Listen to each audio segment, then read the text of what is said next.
Hello, English learners. Welcome to English Tour on the playlist that you are gonna learn 80% of English grammar in 20 sessions. Today, we are unlocking the mystery of prepositions of place and time, the tiny words that tell us where something happens and when it happens. Think of these prepositions as your grammar GPS. They guide you so you don't get lost in English. Okay, fine. Let's go. Okay, let's start with prepositions of place.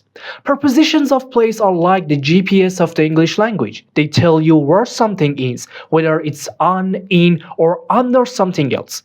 Without them, we would be lost, like trying to find your keys without remembering where you left them.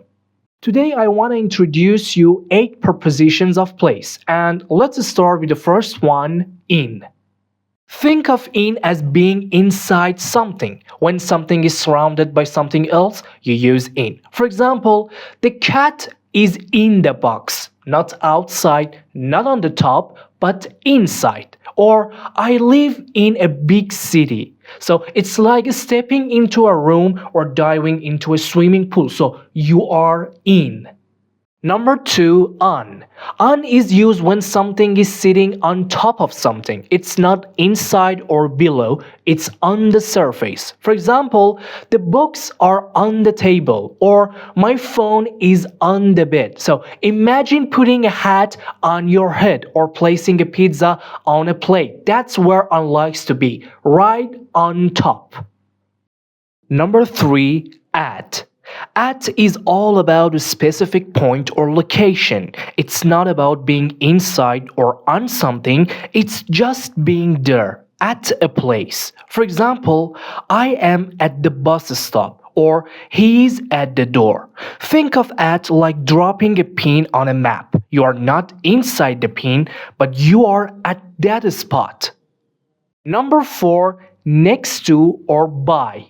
Next to or by is used when two things are hanging out, side by side. They are not on top of each other, just chilling next to each other. For example, the lamp is by the sofa, or the lamp is next to the sofa. Or I'm standing next to my friends, or I'm standing by my friends. Number 5, between. Between means something is stuck in the middle of two things. It's the sandwich fling of preposition. For example, the school is between the park and the library, or the ball is between two chairs. Number 6, behind. Behind means something is at the back, out of sight. It's like someone hiding from you. For example, he's standing behind a tree or the car is behind the house. So think of it as playing hide and seek. Whatever is out of sight is probably behind something. Number 7, in front of. In front of means something in right ahead of something else.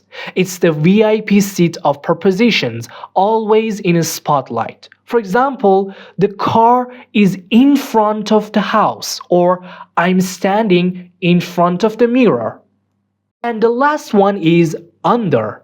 Under is the sneaky one. It's all about things hiding below something else. For example, the dog is under the table, or my shoes are under the bed. So it's like playing hide and seek. Anything below something else is under. Okay, fine. So far, so good. But now let's go for the prepositions of time. Prepositions of time help us explain when an action takes place. They can tell us about the specific moments, days, months, years, and more. Some common prepositions of time include at, on, in, before, and after. Okay, let's start. Number 1, using at for specific times. We use at when we want to talk about specific times. Think of it as pointing to the exact spot on the clock. For example, I wake up at 8 a.m. Number 2, using on for days and dates. This preposition helps us talk about days and dates. It's like a calendar that tells us when things happen. For example, I have a meeting on Monday, or my birthday is on June 15th. Number three, using in for longer periods. We use in for longer periods like months, years, or even seasons. It's like a big picture that shows us the whole month or year. For example, I love to go swimming in summer. My birthday is in March, or I was born in 2003. And the last one, using before and after for order. These prepositions help us talk about the order of events. They are like the traffic signals of time, telling us what happens first and what happens next. For example, I eat breakfast before school and will go to the park after lunch. But very important point. As you saw, there were three prepositions of place and time that were the same: in, on, and at. And each of them is very useful and widely used in English language. But many language learners have trouble learning these three prepositions. But with this inverted pyramid, you will never make a mistake again. Well, look at the long part of this pyramid. You must use in for large locations and long time periods. For example, in France or in New York, they are large locations. Or in April, in 2025, or in 1990s, they are long time periods. Now, look at the middle part, on. It's a little more detailed. For example, on streets, or on avenues, or on Monday, on 10th April. So it's a little more detailed. But look at the bottom, at. It's a super detailed. For example, at my house, at the store, at the corner, or at 10 p.m.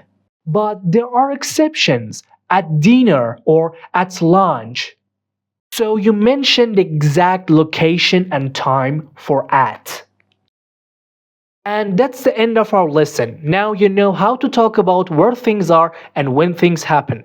Prepositions of time and place are small words, but they help us a lot. If you enjoyed this video, please like and share and subscribe. And write a sentence in the comments using a preposition. I will check it. Thanks for watching and see you in the next lesson. Goodbye.